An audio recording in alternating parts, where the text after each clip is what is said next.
Isang nangungunang hacker na di inaasahang nakatagpo ang pag-atake sa server ng kumpanya sa kanyang panayam. Ako si Miguelito, isang dalubhasang hacker na nag-a-apply para sa trabaho sa isang malaking kumpanya sa Makati. Hindi ko inaasahan na habang naghihintay ako sa aking panayam, biglang may naganap na pag-atake sa server ng kumpanya. Sa isang pitik ng aking daliri, kayang kong pabagsakin ang mga kalaban. Habang nagbubuni ako sa aking isip, biglang bumukas ang pinto ng security room at nakita ko si Miss Garcia, ang magandang ng kumpanya, kasama ang kanyang 2 anak na kambal. Nanlaki ang aking mga mata nang makita ko si Miss Garcia. Hindi ko inaasahan na siya pala ang babaeng 4 na taon kong tinulungan sa isang bar sa Malate. Nilagyan siya ng gamot sa inumin at hindi ko napigilan ang sarili ko at nahulog ako sa bitag. Ngayon, narito siya, ang fifi ng kumpanya. Hindi ko inaasahan na magkikita kaming muli sa ganitong sitwasyon. Tiningnan niya ako at pagkatapos ay tumalikod. 4 na taon na ang nakalipas nang iligtas ko siya mula sa isang masamang balak. Matapos iyon, may nangyari sa aming dalawa at ngayon mayroon siyang kambal. Papunta na sana ako sa aking upuan nang biglang bumangga sa aking paa ang 2 bata. Nang mapansin kong may mga bata sa aking paanan, agad akong yumuko at nakita ko ang isang babae at isang lalaki na mga 3 taong gulang. Ang batang babae ay may malambot na buhok na nakatirintas at nakasuot ng pulang prinsesa dress. Ang batang lalaki sa tabi niya ay may mga matang kamukha ni Miss Garcia. Kung hindi ko lang alam, iisipin kong sila ay magkapatid. Kumindat ang batang babae sa akin at ngumiti. "Tito, kamukha mo ang kapatid ko." Mumuso ang batang lalaki at nagmukhang hindi masaya. "Mas kamukha ko si ate." Nagtalo ang 2 bata nang walang tigil. Isang batang assistant ang dumating na nagmamadali. Yumuko lang siya para tingnan ang kanyang telepono at biglang nawala ang mga bata. Binuhat niya ang mga bata at humingi ng paumanhin sa akin. Nang makita niya ang aking mukha, natigilan siya. Walang duda, ako ang ama. Nang makita ko ang mga bata, alam kong sila ang aking mga anak. Isa lang ang nasa isip ko, kailangan kong makausap si Miss Garcia at alamin ang katotohanan. "Nasaan ang opisina ni Miss Garcia?" tanong ko. Napalunok ang assistant nang makita niya ang aming mga magkakamukhang mukha. "Sasamahan ko po kayo," sagot niya. Si Miss Garcia ay may hawak na panulat sa kanyang kamay, naglalaro habang iniisip ako. Biglang may kumatok sa pinto. Sumimangot siya. Pumasok ang assistant, buhat ang mga bata. "Miss Garcia," sabi niya nang nagmamadali. Tumingala si Miss Garcia. "Bakit mo sila dinala dito?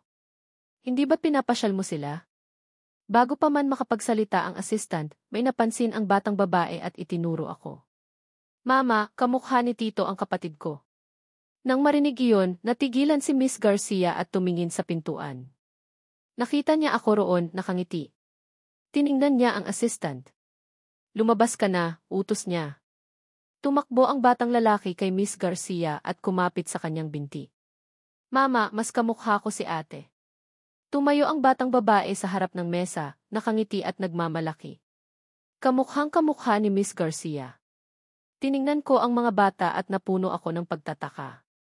Ito ba ang mga anak ni Miss Garcia? Hindi ko inaasahan na magkakaroon ako ng 2 anak. Hindi ko alam kung ano ang sasabihin. Ang aking anak na babae, si Nini, ay matalino at mabilis matuto. Nakita niyang nag-aalangan ang kanyang ina. Bago pa man makapagsalita ang kanyang ina, lumaki ang kanyang mga mata at nagtanong, "Siya ba si Papa?" Tumakbo si Nini sa akin at niyakap ako. "Namiss kita, Papa."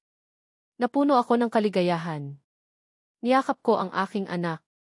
"Namiss din kita, anak ko." Ang aking anak na lalaki, si Jojo, ay umiyak sa kandungan ni Miss Garcia. Laging mahirap para sa mga lalaki na ipahayag ang kanilang sarili. Nang makita ko siyang umiiyak, hindi ko alam kung ano ang gagawin. Si Miss Garcia, na laging malamig, ay biglang lumambot ang puso. "Huwag kang umiyak, Jojo," sabi niya. "Gusto ko pa rin kumpirmahin." "Sila ba ang mga anak ko?" tanong ko. Nag-alinlangan si Miss Garcia bago tumango. Nang makita ko si Miss Garcia na buhat ang aking anak, napuno ako ng awa. "Mula ngayon, aalagaan ko kayong lahat." Kailangan ng mga bata ng ama at mas magiging madali para sa iyo kung mayroon akong tumulong. Ngumiti si Miss Garcia. Magiging stay-at-home dad ka? Babayaran kita ng 500,000 sa isang buwan. Hindi ko kailangan, sagot ko. Kung may problema sa kumpanya, tawagan mo lang ako. Kung walang problema, gusto ko lang makasama kayong lahat. Hindi mapapalitan ng kahit anong pera ang kaligayahan na makasama ang aking asawa at mga anak. Sinamaan ako ng tingin ni Miss Garcia. Asawa? Hindi pa tayo kasal. Kung gayon, 500,000 sa isang buwan para alagaan mo ang mga bata, tanong ko.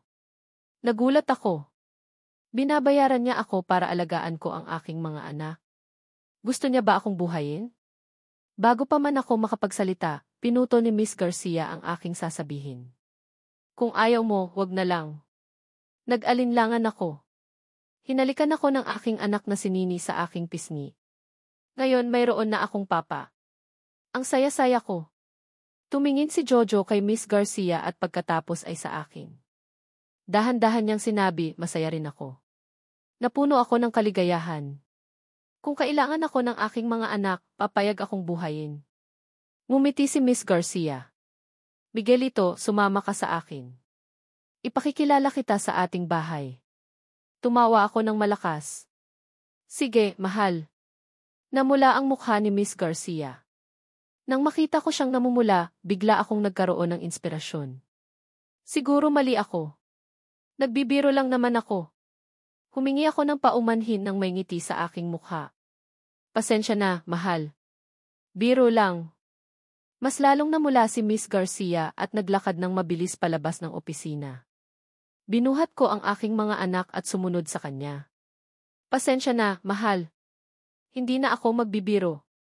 Pagkalipas ng kalahating oras, isang Rolls-Royce Phantom ang huminto sa isang eksklusibong subdivision sa Alabang. Bumaba si Miss Garcia sa sasakyan.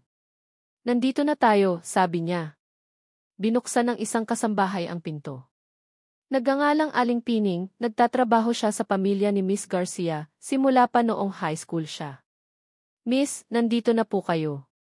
Tumango si Miss Garcia at pumasok sa loob ng bahay.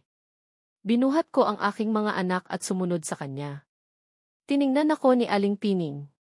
Nakita niya ang aming pagkakapareho. Ngumiti ako. Hindi ko alam kung paano magpapakilala sa sarili ko. Hindi pa sinasabi ni Miss Garcia kung sino ako. Nang makita ni Aling Pining na nag-aalangan ako, ngumiti siya at tinakpan ang kanyang bibig. Pasensya na. Matanda na ako. Madalas akong magsalita. Nang marinig ni Aling Pining na sinabi iyon, nagkunwari si Miss Garcia na nagagalit. Bakit ka nagpakumbaba? Ngumiti si Aling Pining. Hindi ako matanda. Nasiyahan si Miss Garcia. Tama. Aling Pining, ito ang ama ng mga bata. Hindi nagsalita si Aling Pining.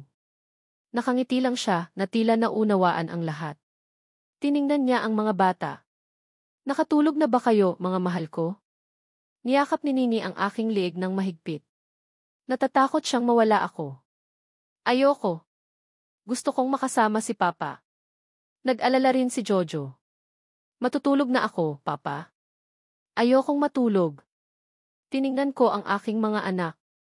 Hindi ko sila kayang iwanan. Hinaplos ko ang kanilang ulo.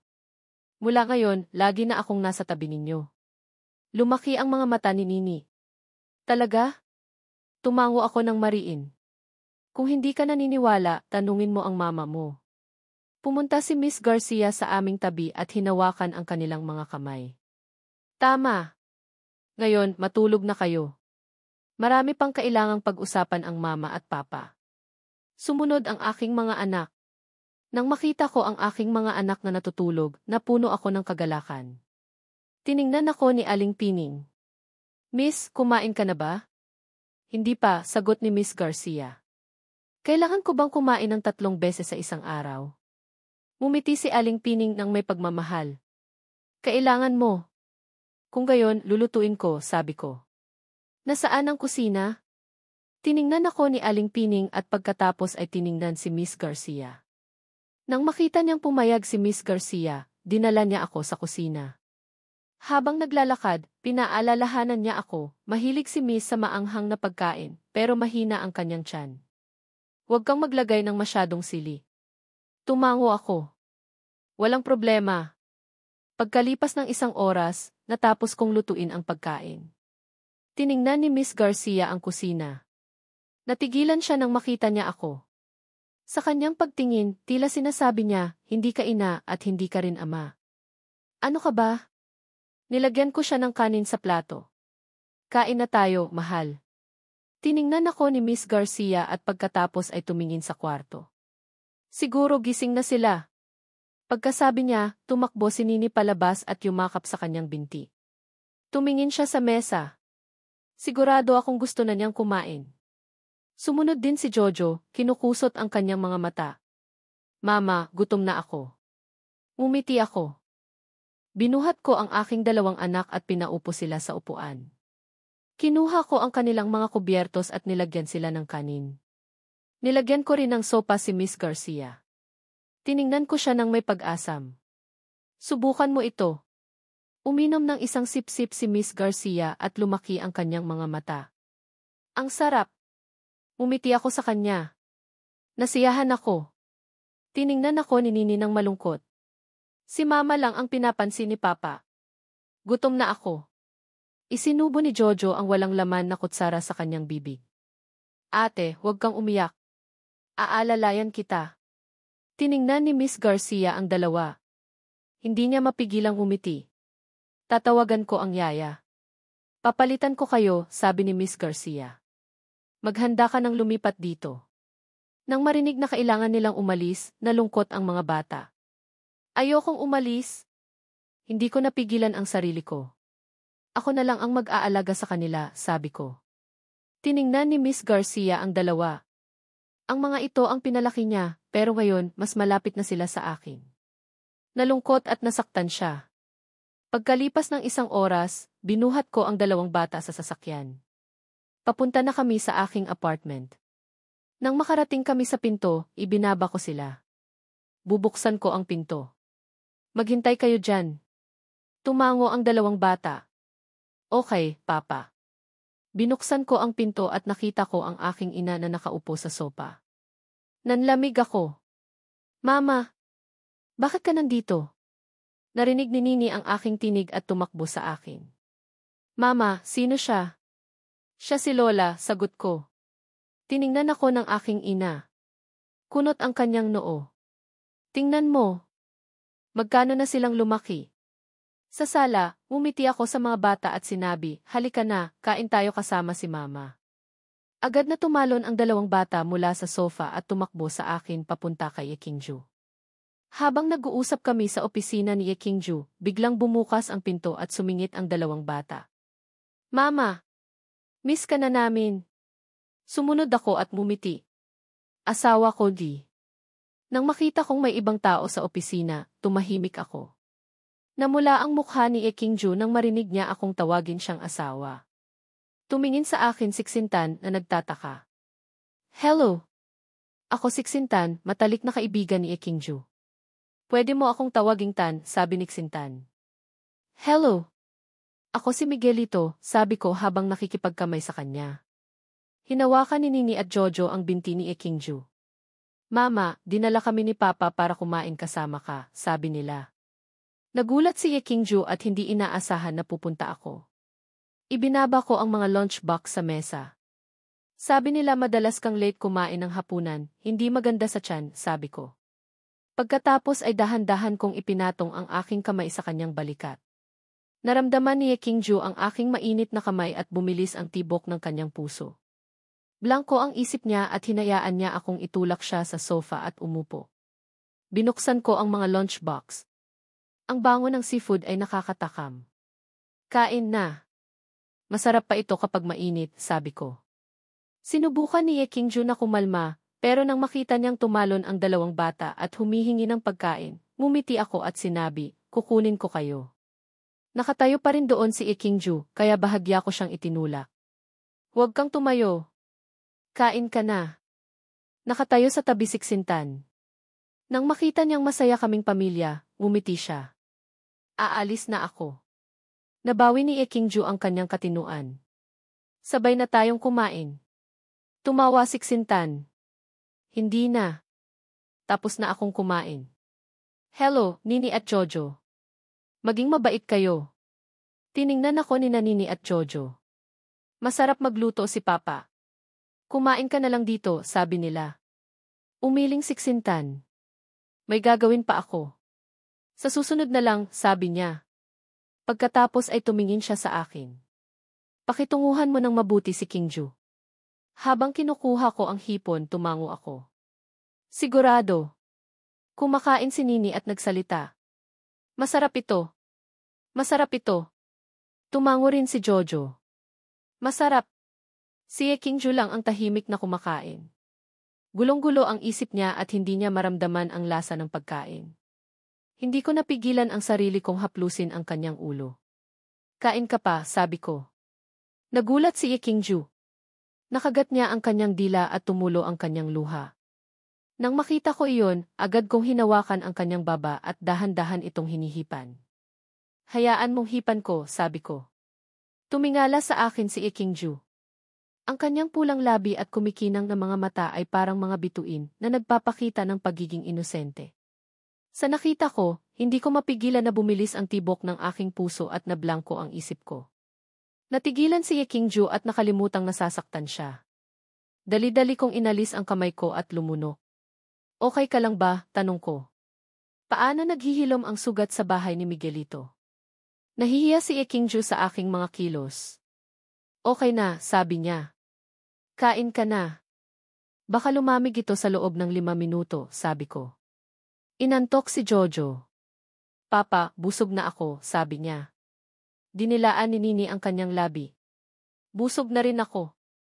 Matagal nang walang gana si Kingju. Iligpit ko ang mga lunchbox sa mesa. Tutuloy ka ba sa pagtatrabaho? Babalik na muna ako kasama ang mga bata, sabi ko. Nag-isip si Kingju at pagkatapos ay tumugon, sabay na tayong umuwi. Kaming 4 ay sumakay sa Phantom. Ang 2 sanggol ay busog at nakatulog sa bayahe. Nang makita ni Aling Pining na buhat ni Binibining ang mga bata, nagmadali siyang lumapit para kunin ang mga ito. Dinala niya ang mga bata sa kwarto. Nagpalit ng sapatos si Kingju at pumunta sa kusina para kumuha ng ice cream. Nag-isip siya sandali at kumuha ng isa pa. Kumain si Kingju ng ilang kutsara. Habang nakatingin, nakita niya ang isa pang ice cream sa kaliwang sulok sa itaas at binuksan ito para kainin. Ang totoo, napakasarap nito. Ito ang paboritong ice cream ni Kingju. Tiningnan niya ako ng may kasiyahan. Ang ice cream ng Penny ay talagang masarap. Alam kong nagkakahalaga ito ng 1,200. Masyadong mahal. Ang pinakamahal na ice cream na kinain ko ay ang Haas, na nagkakahalaga ng 30. Tiningnan ako ni Kingju. Sinabi niya, siguradong hindi magiging masarap ang ice cream mo sa ice cream ko. Napaisip ko sa sinabi niyang iyon. Hindi ako papayag dito. Tiningnan ako ni Kingju mula sa sopa. Inaaway mo ba ako? Tanong niya. Natakot ako sa kanyang aksyon at sumigaw. Anong ginagawa mo? Natakot akong magising siya sa mga bata, kaya tinakpan ko ang bibig ni Kingju at bumulong, huwag kang sumigaw. Paano kung magising mo ang mga bata? Narinig ni Aling Pining ang sigaw ng mga batang babae at tumakbo papunta sa kanila. Hindi niya inaasahan na makikita si Kingju na nakayuko sa sofa. Sabi niya matagal na siyang mahina sa paningin, tuloy lang daw namin ginagawa. Hiyang-hiya si Kingju sa sinabi ni Aling Pining kaya hindi ko pinansin ang mga nangyayari sa akin. Kung hindi ko pa siya nakitang ganito kaganda, hindi ko siya mapapansin. Tiningnan ako ni Kingju. Galit at nahihiya siya. Hindi ko mapigilan ang pangulit. Tinitingnan kita. Bakit hindi ko titingnan ang asawa ko? Hindi nagsalita si Kingju at tumayo. Hahayaan ko na ba siyang umalis? Hindi man lang siya nakikita. Nang aalis na si Kingju, tumawa ako. Hinaplos ko ang kanyang ulo at sinabi, huwag kang magalit. Nagbibiro lang ako. Matulog ka ng maaga. Nagulat si Kingju nang hipuin ko ang kanyang ulo. Bumilis ang tibok ng kanyang puso at namula ang kanyang mukha. Marami pang bagay na kailangang pag-usapan kaya bahala na. Mauna na akong matulog. Kinaumagahan, nagising ang dalawang sanggol at nakitang natutulog pa rin si Mama. Dahan-dahan silang bumaba sa kama at hinanap ako sa buong bahay. Sa wakas, natagpuan nila ako sa kwarto. Nang makita nila akong natutulog, umakyat ang dalawang bata sa kama. Sa magkabilang panig ako umaakyat. Niyakap ako ni Jojo. Papa, natagpuan kita. Natatakot si Nini na gisingin ako. Huwag kang maingay. Nagreklamo si Jojo. Hinalikan ko lang si Papa. Hindi ko siya ginising. Nag-away ang dalawa. Sa wakas, nagising din ako. Nang makita ko ang dalawa, tinanong ko sila, bakit kayo nandito? Agad na lumapit sa akin si Jojo. Tumingala siya sa akin at kumislap ang kanyang mga mata. Namiss kita, Papa. Agad ding lumapit sa akin si Nini. Gusto kong matulog kasama si Papa araw-araw. Sa sinabi nila, nalaman ko kung gaano ako kahalaga sa kanila. Niyakap ko ang dalawa at bumaba sa kama. Pagkatapos, hinilingan ko si Aling Pining na bantayan sila. Nagluluto ako. Sa oras na ito, nagising si Ikingju. Kinukusot niya ang kanyang mga mata. Nang amuyin niya ang bango ng bigas, humikab siya at naglakad patungo sa kusina. Nakita niya akong nakatayo sa pintuan. Nang makita niya ako, nahihiya siyang sumagot. Ngumiti ako. Magbihis ka at mag-almusal tayo, sabi ko. Nang magising na si Mama, nagmadaling lumapit sa kanya ang dalawang bata. Yakap-yakap nila ang binti niya. Mama! Gising ka na. Tiningnan ni Ikingju si Aling Pining at itinaas ang kanyang kilay. Nasaan si Yaya? Nang makita niyang hindi nagsalita si Aling Pining, nalaman ni Ikingju na nandyan si Miguelito, kaya hindi na niya kailangan si Yaya. Mahinahon niyang sinabi, pwede mo na silang pauwiin ngayon. Tumango si Aling Pining. Yes, Ma'am. Sa oras na ito, dinala ko ang sinigang at sinabi, subukan mo ito. Tiningnan ako ni Ikingju. Bumilis ang tibok ng puso niya. Bakit nagiging kamukha ko ang lalaki? Uminom siya ng sinigang. Kumuha siya ng susi ng sasakyan at inilagay sa mesa. Nasa bahay na ang susi. Ang sasakyan ay para sa iyo. Mas madaling dalhin ang mga bata. Tiningnan ko ang susi na may numero 2. Nagulat ako. Ang susi ba na ito ay para sa Phantom? Tumango si Ikingju.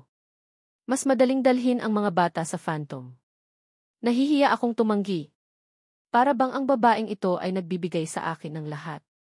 Tiningnan ako ni Ikingju, iniisip na nasasaktan ko ang aking damdamin. Kung tutuusin, maraming lalaki ang ayaw mabuhay sa ilalim ng isang babae. Bago ko siya hinayaang magsalita, bigla akong lumapit sa kanya. Nag-iisip lang ako na mas magiging madali para sa iyo pagkatapos ng kagabi. Tiningnan ako ni Ikingju. Kinakabahan siya. Anong ginagawa mo? Tanong niya. Ibinuka ko ang aking mga braso at niyakap siya ng mahigpit. Salamat sa pag-aalala mo para sa akin. Hindi ko alam kung kailan nagbago ang mukha ni Ikingju. Tulad ng isang hinog na mansanas, itinalikod niya ako sa isang gilid. Lumayo si Ikingju. Magbibihis ako. Tumingin sa amin si Aling Pining. Hindi ko ginawa. Nagbihis ako ng damit ni Yuji. Hindi ba? Bihisan mo na lang at bigyan mo ng panahon, ngumiti naman ako ng paghihirap, anong ginagawa ko. Siniil ako. Napangiti ang matandang alila. Pagkasabi noon napangiti ako na ng mahirap. Sila sa kabilang Yuji na napangit at nagpatuloy magpalit habang suot ang isang magandang damit na nagpapakita sa kanyang ganda. Aalis na ang mommy, maging mabait kayo. Nakita ni Ikingju ang mga mata ko na hinahayaan siya, naglakad papunta kay mommy, di na lang ako makapagsalita. Naguguluhan ako kung ano ba ito, parang inaakit. Magulo ka siguro sa loob. Pinapunta na ang lahat pabalik kung tutuusin. Tumawa ako at tumango. Sa susunod na lang. Hindi pa rin sumuko si Chumang. Tama. Dito ka ba bibili ng mga gamit, senior? Sobrang ganda ng paningin ko, pwede kitang tulungan pumili. Nang marinig ko iyon, agad akong na-excite. CJ, tulungan mo akong pumili ng mabuti. Nang marinig iyon ni Chumang, masaya siyang ngumiti.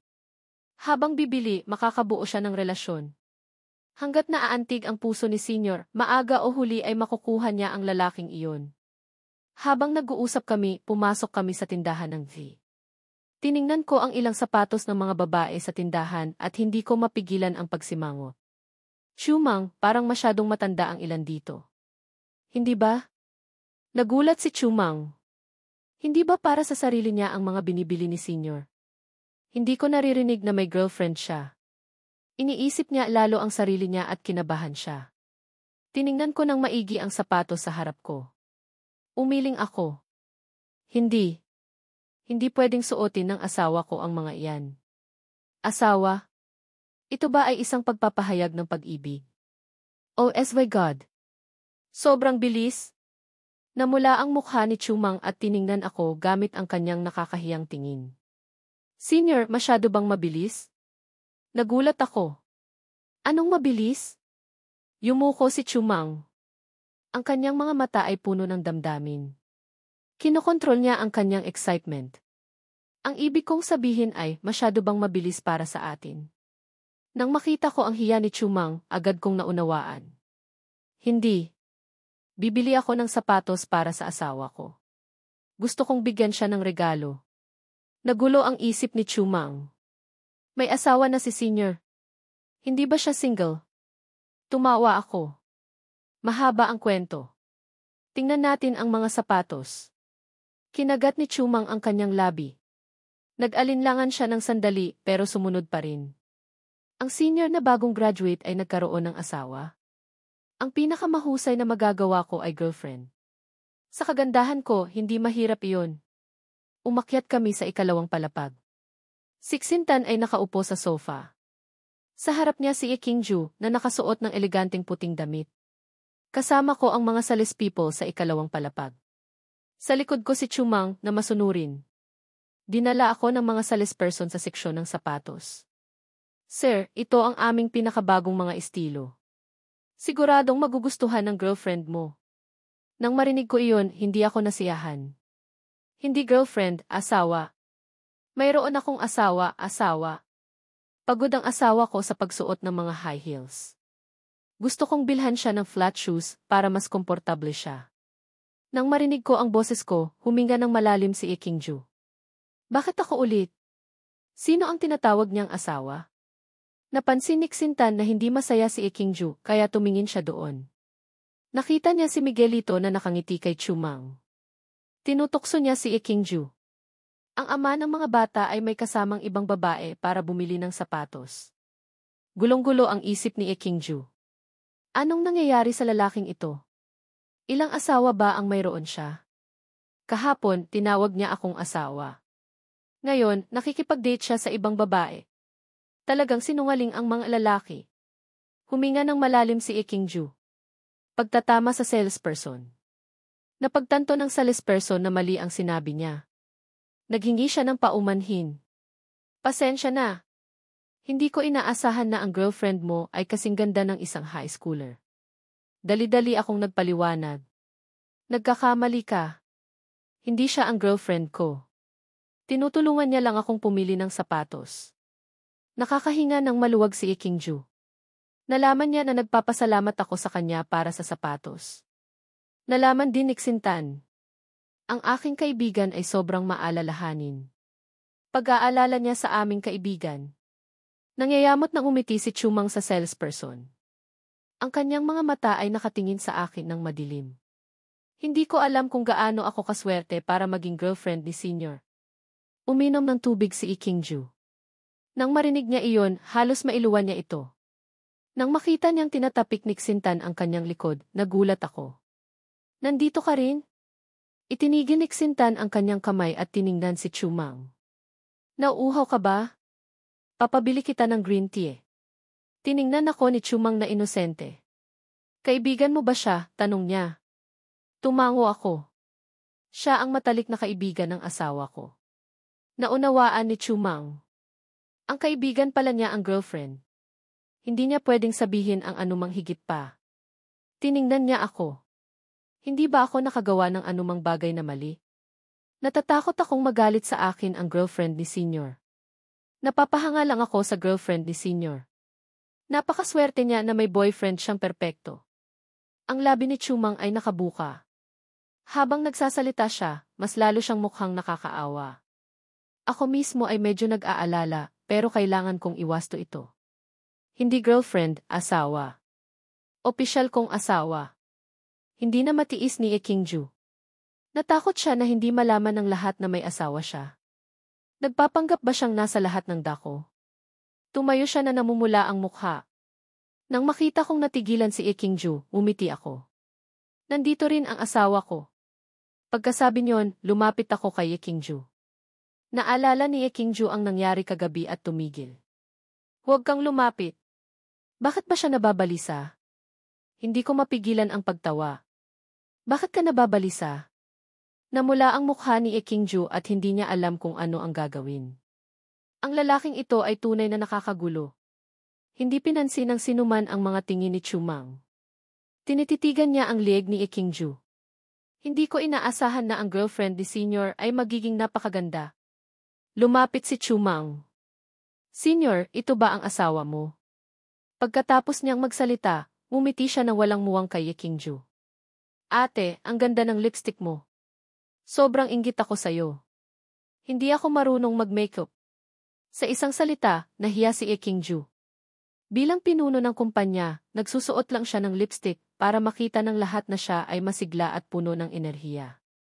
Siksintan ay tumingin sa napakanipis na makeup sa mukha ni Chumang. Hindi niya nagustuhan ang babaeng ito. Ang ganda ng foundation mo at ang contouring mo. Hindi yan kayang gawin ni Ekingju. Hindi inaasahan ni Chumang na ganoon kagaling siksintan. Malinaw na napakagaan ng makeup niya, pero natuklasan pa rin siya. Hindi niya alam kung ano ang gagawin. Tumingin si Ekingju sa akin. Bibilihan mo ako ng sapatos, tanong niya. Tumango ako. Tama. Nagtatrabaho ka araw-araw at nagsusuot ng high heels. Gusto kong bilhan kita ng flat shoes para mailagay mo sa opisina at makapagpahinga ka. Habang pumipili siya ng sapatos, tinulungan siya ni Chumang. Kung tutuusin, babae si Chumang. Nagpakita ng kaunting sensitivity si Ekingju. Lumapit ako sa mga istante ng sapatos at tiningnan ng maigi. Itinigil ko ang tingin ko sa isang pares ng pink na sapatos. Kinuha ko ito at iniharap kay Ekingju. Paano ito? Bago pa makapagsalita si Ekingju, sinabi ni Chumang, Senior, nagtatrabaho na si ate. Mas matanda na siya. At saka, nakasuot siya ng lipstick. Sa tingin ko, hindi bagay ang pink. Halos mamatay sa galit siksintan. Sino ang matanda? Kung hindi dahil sa isang anak, mas bata pa siya kay Senior. Naliwanagan ang aking mga mata. Alam ko na kung ano ang magiging maganda sa asawa ko. Pagkasabi niyon, lumapit ako kay Ekingju. Para sa iyo ito. Bago pa man makapagsalita si Ekingju, umupo na ako para isuot ang sapatos para sa kanya. Nang makita ni Ekingju na umupo ako, sinabi niya, hayaan mo akong gawin ito. Natakot akong hindi pumayag si Ekingju at umisip ng paraan. Bilisan mo.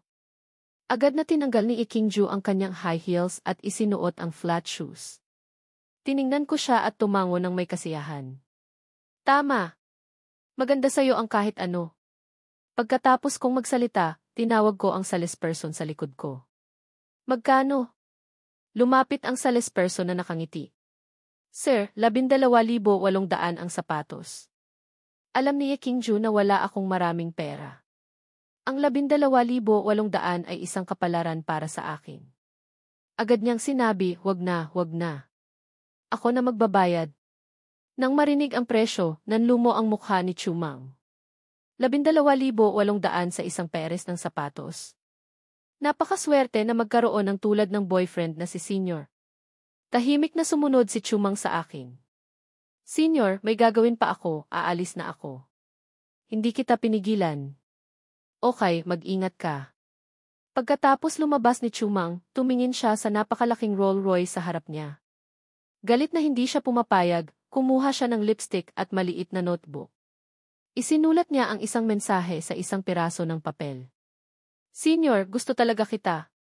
Pagkatapos niyang isulat ito, nilagyan niya ng pulang lipstick ang piraso ng papel. Pagkatapos, ikinabit niya ito sa wiper ng Rolls Royce at umalis. Hindi niya alam na hindi hahayaan ng papel na iyon na tumigil si Senior. Sa ikalawang palapag, tiningnan ni Xintan si Ekingju na may kaunting inggit. Talagang gustong-gusto kanya. Ang 12,800 para sa isang peres ng sapatos ay binili niya agad. Magaling ka, Ekingju. Ikaw ang nagdala ng tulad ni Senior. Tumahimik siya. Hindi maganda ang babaeng iyon. Kailangan mong mag-ingat, sabi niya. Tiningnan ni Ekingju ang pink na sapatos sa kanyang mga paa. Bumuka ang kanyang mga labi at ngumiti siya ng mahiyain. Tungkol naman sa kalaban, hindi niya pinansin. Marami siyang tagahanga. Ang anumang makuha ang lalaking iyon ay hindi karapat-dapat sa kanya. Matapos bayaran, bumalik ako sa ikalawang palapag. Mahal, gusto mo pa bang bumili ng iba? Umiling si Ekingju. Wala na. Tiningnan ni Xintan ang aking kaibigan. Alam niya na kailangan niyang umalis. Okay, aalis na ako. Nang umalis na si Xintan, naalala ni Ekingju. Hindi ka ba dapat bantayan ang mga bata? Bakit ka nandito? Nang marinig na pinag-uusapan namin ang mga bata, pinatong ko ang aking kamay sa aking ulo. Tama. Umalis na tayo. Hinawakan ko ang sapatos at hinila si Ekingju papunta sa sasakyan. Hinila ako ni Ekingju. Nang makita niya ang puting papel sa wiper, kinuha niya ang papel at nilinaw ang mga salita na nakasulat dito. Binuksan niya ang pinto at umupo. Senior, gusto talaga kita. Ginaya niya ang pag-ugali ni Chumang. Kumislap ang kanyang mga mata. Seryoso ka ba? Huminga ng malalim ang aking dugo, huminto ang tibok ng aking puso at ang sanhi ng hindi malinaw na pananabik. Umiti si Ekingju na kumukutya sa akin. Ano ba ito? Sa wakas naman, narito ang papel. Mayroon bang mga fingerprint? Nang makita ang mga pulang labi, hindi ko mapigilan ang aking sarili sa pagbubulong, tapos na ba kayo? Ngumuso si Ekingju. Kung hindi ka ba nag-uugali? Hinawakan ko siya sa ulo. Pinaghiwalay ko ang malambot na labi na pahinto ako. Nagseryoso ang katahimikan sa amin. Isinantabi ko siya mula sa nakaraan sa akin, sinunggaban. Mayroon bang nangyari? Nang makita ko ang mukha, umiti ako at tumango. Nahihiya ko nang hinawakan sa kamay kaya sinuntok na sa huli. Nagpapakilig ka? Pumuso pa at nang aasar na kung nakikita. Habang tumatakbo, naglakad siya. Sasakay na ako sa lansa. Sinigawan ko ang kanyang asawa. Dahil nagmamadali kailangan niya siyang ihatid ng lambo. Tumigil. Medyo nagmumura at hinawakan siya para yakapin. Para hindi rin gaanong lumayo pinatahimik siya. Magulo rin kung bakit maging ganito hindi na rin alam pero ang ganda. Nandito na kasi at napadpad. Narinig ko na naman ang ingay nagkaroon na naman biglang sakit ng ulo. May mali dito. Nakakalimutan ko na magbago ng direksyon sa pinagtatrabahuhan, hindi ba? Sandali. Siya ay nagkakagulo rin para hindi na maging ganito. Nakita ko na naman na nasasaktan siya. Si Jayang ng kaibigan ni Tan ay pinapayagan ako pero hindi pa ito tapos. Si Yuji ay nakita na ang kabuuan ng dalawa. Nagulat siya dito at gusto pa rin niya. Gusto ba niya ako? Dali-dali akong umuwi para malaman ang totoo. Sa bahay ko naririnig ko ang sigawan nilang dalawa, hindi pa ba sila tapos? Nagkaroon ako ng desisyon para sa kanila. Naalala ko na lang na ang mga nakaraang pag-aaway nila ay dahil pala ay napakahirap. Isinara ko si Tan para sabihin na siya ay nagsisinungaling lang para sa mga nagaganap. Hinalikan ng mga tao ang naguguluhan at namumutlang ang lahat. Sa pagyakap sa puso ni King, na nakita ko kung ano ba ang mahal kita. Ano ba ang sinasabi mo? Seryoso ka ba sa gustong sabihin mo sa akin? Hindi ito makapaniwala ni Ekingju na naririnig niya iyon sa lalaking iyon. Hinawakan ko siya sa kanyang kamay para komportable siya. Mahal kita, at ikaw ang ina ng mga anak ko, kaya ano ang mali sa humahawak sa kamay mo? Pagkatapos marinig iyon ni Ekingju, natulala na lang siya. Inilabas niya siya para yakapin at bumulong, ay relax mo lang iyan ha. Pagkatapos, lumingon ako sa dalawa at tinanong sila kung gusto nilang kumain.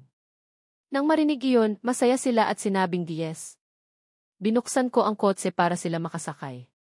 Pagkatapos ng ilang minuto, naisip pa rin ni Ekingju ang yakap at kinilig sa nangyari. Inilabas niya ang cellphone niya para maghanap ng isang masarap na kainan. May nakita siyang isang maliit na kainan na tinatawag na yoga kitchen na masarap at hindi mahal. Ang average ng isang pagkain ay 100. Nang tiningnan niya ako, naibalik ko ang cellphone niya sa kanya at nag-isip, ano ba ang iniisip mo? Ito ang asawa ko at mga anak ko, kaya dapat sa pinakamaayos na lugar tayo kumain. Pagkatapos, nagmaneho ako sa pinakamahal na restaurant sa City of Luzon. Mahina naman siyang sinabi, kahit saan ay ayos lang, hindi kailangan na magpunta tayo sa sobrang maayos na lugar. Hindi naman para sa trabaho, para lang magkasama-sama. Tumugon ako sa kanya at sinabi, magpakita ka ng konting ganda. Ikaw ang president ng company, maging confident ka. Wala na siyang sinabi. Pagdating sa restaurant, umupo na kami. Ang mga waiter ay nagsimulang ilapag ang aming pagkain. Tinitigan iyon ng dalawa at sinabing gusto namin yan at gusto rin namin yan. Kaya naghanda sila at naglagay ng towel sa kanilang mukha. Parang nasanay na sila at madalas silang pumupunta sa ganitong lugar. Nagsimula na silang kumain at napakasarap kumain at nagagalaw pa ang kanilang mga pisngi. Hinanda ko ang pagkain ni King Ju at sabi niya, kaya ko na. Sagot ko naman, anong klaseng asawa ako kung hindi kita ilalagayan ng pagkain sa plato mo? Nang marinig ni King Ju iyon, nag-blush siya at yumuko at parang hindi na makatingin pa. Hindi ko napigilang umiti at sinabi, ang cute-cute talaga ng asawa ko. Ang presidente na masyadong seryoso ay parang kapitbahay sa kabilang dulo. Sa buhay ko, ako ay sobrang swerte. Umiti si King Ju at napatawa ako at lumingon sa iba para kumain. Pagkatapos noon, hindi kami pumunta sa malaking mall, pero dumiretso sa pinakamalaking store. Maraming mga laruan ang doon kaysa sa isang store. Tumatakbo na agad si Nini sa isang dollhouse at sumigaw. Ang ganda Gusto ko niyan. Hawak-hawak rin ni Jojo ang isang electronic na dinosaur. Siya! Baka gusto kong maging katulad ka. Sinusubukan niyang gayahin ang tunog ng dinosaur at lahat ay tumatawa. May lumapit na Perez at nagtatawan din ihon. Gumawa rin tayo ng 2 anak Sinagot siya ng hindi kung magagawa mo ng ganda ang lahat. Tiningnan ko ulit si King Ju. Ikaw. Gusto mo bang gumawa rin tayo ng soccer team? Umirap si King Ju at binalaan ako. Iyan ka na naman. Hindi ka talaga marunong maging seryoso sa harap ng mga tao. Sabi ko, ano na ba ang problema? Nais nila iyan para sa akin at ako ay gumagawa ng mga kaaya-aya. Ito ay ang mundo at hindi kailangan na maging tahimik lamang hinawakan ni Nini ang kamay at nagmamakaawa. Gusto ko rin. Dinugtungan pa niya at sinabing gusto niyang isama pati si Patrick para kumpleto na ang set. Inalalayan ko ang aking dalawa habang sila ay nagpapatuloy. Ang puso ko na parang tinutunaw na yelo na binibigyan sila ng kalayaan. Nagpaalam ako, sa huli sinamahan pa rin nila ako. Habang tinutuloy kami, naalala niya ang kanyang sarili na kinukulang sa pag-aasikaso. Ang mundo na pinipigilan ka at walang pagmamalasakit. Gusto niya at pilit niya talaga na mas maganda. Tiningnan ko ang mga anak at ginabayan sila sa susunod. Ipapakita ko na ang mundo ay maganda. Kaya tumawa siya. Hinawakan ko siya sa kamay. Alam ko na, pero ito ay sobrang hirap para kayong lahat. Ito ay mali. Sinabi iyon tapos ang mga luha ni King habang tumutulo. Nagawa ka na. Ikaw rin. Sinabi iyan tapos pinilit nilang yakapin ako tapos naghihintay na. Napuno ang lugar at ginawa ang mga bagay na dapat gawin. Ang aming mga lugar. Sinabi ko na tapos naghihintay na. Kaya, hinugasan ko ang ilang strawberries. Huwag sana namin na maging sobrang madamot ang nangyayari at kung ano ang aming ginagawa. Binayaran nila at pinapunta na kami sa kanila. Akin lang iyan. Nagsisigaw ako ng mga katangahan tapos nasusuka ako kay Nan. Pinatay ko pa rin si Nan. Kaya kaming dalawa ay gumising at nakakita ng ilang strawberry tapos ang aming mga mundo ay nagulo. Tunay. Sabay tumawa si King. Napakaganda nitong yakapin. Kaya, ang nangyari, binili namin iyon at hindi ko na iyon nagawa. Hindi ko mapaliwanag ang aming buhay. Siya ay pinayagan na nagbibigay na sa kanya. Kaya naman ang lahat. Nag-asikaso na kami. Naglakad na kami doon. Hindi ko na sana ganoon sa nakaraan. Naalala ko at ginawa ko iyon. Hindi ba ganoon talaga?